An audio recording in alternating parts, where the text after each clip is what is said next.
Hello. Thank you for those who did the quiz on EEDI. I really appreciate that you're putting the work in at home.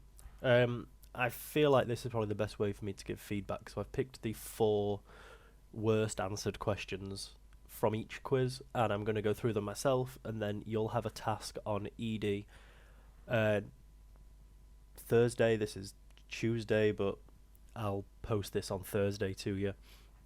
Another 7 questions to show that you can do them now, and if not, we'll see where we need to go from there. Okay, so this first question, looking at graphs. So a directly proportional graph. Directly proportional means it goes up in the same amount. So as x increases, y increases by a certain amount, which would be the value of k when we solve them algebraically. We can tell straight away that these two graphs are not going up in a constant amount. It's going up kind of a small amount, and then it seems to be going up by a larger amount. And this one, direct proportion can decrease as well, yes, but it needs to decrease in a constant amount. This one is decreasing pretty rapidly and then starts to steady out a bit. So these ones are definitely not direct proportion graphs. However, these ones are both straight lines, so these are the ones we've got to try and pick between. However, think of the context of buying chocolate bars. If you bought so let's say this is chocolate bars to price. If you bought no chocolate bars, you'd expect to pay no price. But this graph is telling us we'd still have to pay an amount. So with direct proportion, it's so important that it must go through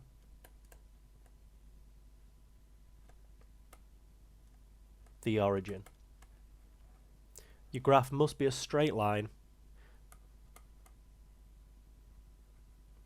So if you really want to, this could be some notes to go in your book. Direct proportion, it must go through the origin and it must be a straight line. So therefore our answer to this one is B, because it's a straight line and it goes through the origin.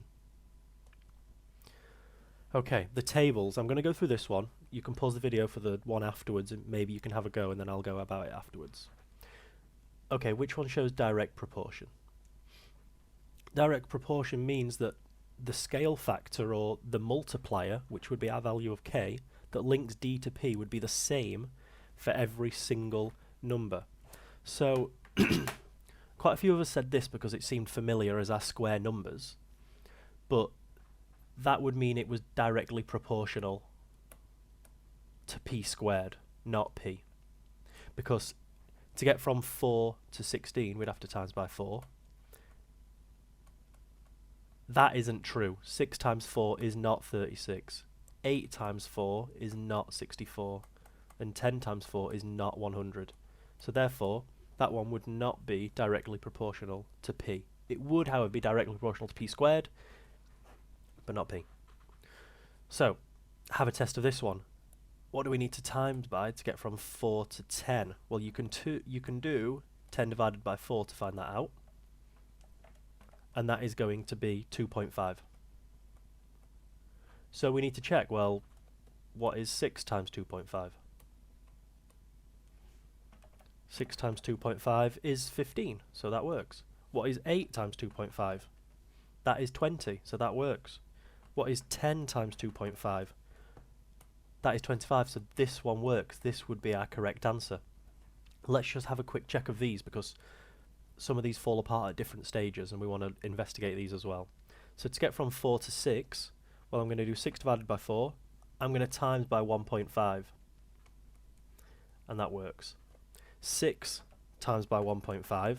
That does give me 9. So that works. 8 times by 1.5. I'll write out what I'm doing down here. Does give me 12. However, it falls apart at this stage. 10 times 1.5 would be 15, not 16. So if that's at a 15 there, that would have also been directly proportional, with D directly proportional to P. However, just because of this term, it is not. And then with this one, well, let's have a check. Well, it seems like we're decreasing, and it doesn't seem like we're decreasing by a steady amount just by looking at it. we're going from 4 to 24 and then 10 to 9.6. It really doesn't seem like it's directly proportional at all. Okay, this next question, maybe you want to have a go at it yourself before you let me talk you through it. So I'll let you pause for a second and see if you get it, and then come back and see if you've got it right. Okay, let's just check some ones we know that aren't going to work. Well, this one, definitely not. It's another squared one. That is, D is directly proportional to P squared. This one here, it kind of looks similar to the one we investigated before, where we said it needed to be 15. So times by 1.5, 6 times 1.5 is 9, 8 times 1.5 is 12, and 10 times 1.5 is 15. So my answer is going to be this one. Let's have a quick check of this. Well, this would be times by 3. That is definitely not times by 3. That is definitely not times by 3, and neither is that. Times in by 2.5. It works for this, it works for this, but we'd expect a value of 25 here if that was to work. So that one falls apart at the final stage again. Well done if you got that one right straight away. This one, a little bit of a weird question. You wouldn't particularly be asked something like this, but it is good for your understanding. So this means inversely. This means that W is inversely proportional to Z. If it's direct proportional, we know that it would look like this, and that is inversely proportional. So we can write that as W equals to K over Z. And to get something like this, we've got to do a bit of rearranging. So we're definitely going to have a K in there, so there's a bit of a hint towards here. But if I times by Z, so I get WZ equals to K. So therefore, that's how I get this correct answer. Misunderstanding on this one is having 1 instead of a K. We always have to have a K in there, and then we find what that value is. Then here are some misrearrangements.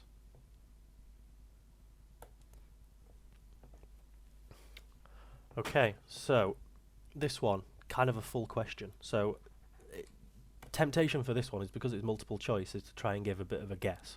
No, just sit there and do it properly, because that is the practice we need to be doing. So D is inversely proportional to C. So D equals K divided by C. D is 15 and C is 380. So therefore K equals to 15 times 380. So K equals to 5,700. They've not asked for the value of K, so this is a bit of a trick answer. We need to rewrite our equation, so this up here, we need to put our value of K in there. So 5,000, instead of K over C, it's going to be 5,700 over C. When C is 300, that's going to be 5,700 divided by 300. I've just put where this value of C is, I've put 300. So I'm going to do that in my calculator. That gets me to D equals to 19. So this is my answer here. I could have narrowed it down pretty quickly to be in one of these two, but we want to be able to work through it. So maybe you want to have a pause and have a look at this one as well and see if you get the answer I get, which I'm going to do now. So D is inversely proportional to C, so D equals K over C. C is, well, D is 25 from here, and C is 280. So let's fill that in. So K is going to be 25 times by 280, which is 7,000. So again, they've given us this solution. That is not the right one. That is if we don't understand when we need to finish the question. So let's write the equation out again from up here, but with 7,000 instead of K. And now let's look at what our final line is. So find D when C is 350. So instead of writing C here, I'm going to write 350. So if I do that division in my calculator, I get 20. So A is my correct answer. Well done if you got that one right. I think this is our final 2 questions. So this was kind of starting a bit of work for us, and we have to tell if it's correct or not. This is actually a really popular way of them asking GCSE questions now. The best way to do this is to just answer it yourself and see which one lines up with what you did. So I'm just going to answer this one myself. Rather than looking at all their work, it's hard to find mistakes. It's easy to just do it yourself and then compare. So, y is inversely proportional to x. Y is 25 and x is 3.5. So k equals to 25 times 3.5. So k is 87.5. Then I'm going to write out my equation again. I'm going to have a stop and I'm going to see, because I think that's as far as any of them have got, so I'm going to see what matches up with what I've said.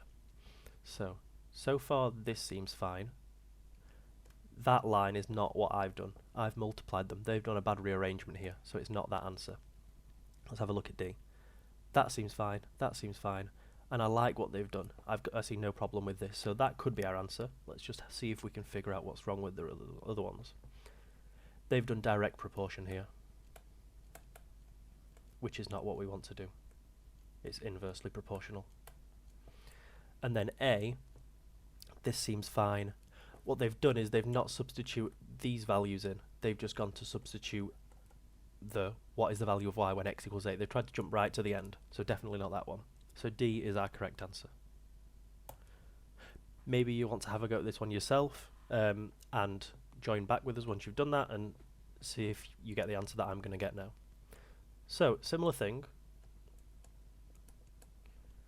Y is inversely proportional to x, so y is k divided by x. Y is 36 and k is 1.5. So k is going to be 36 times by 1.5, just a rearrangement there. So k is going to be 54. Then if I rewrite out my equation, okay, let's stop and see what they've done. So they've got a different value of k to me, so I'm confident in what I've done. I'm going to say that they're wrong. They've done a bad rearrangement again. We need to multiply the numbers afterwards, not do a division. Let's have a look what they've done. They've used all the values again. They've used this value of x too early in the place of the value of k, so that's not good. Looking at A, that seems fine. That seems this line here seems the same as what I got here. So they seem like they haven't made any mistakes, so I'm kind of happy with what they've done. Let's just check why this person's wrong. Again, they've done direct. Okay, so there'll be a task on EEDI for you to do to see if you can answer some similar questions to these. And thank you for making it to the end. Here's a bit of a funny for you.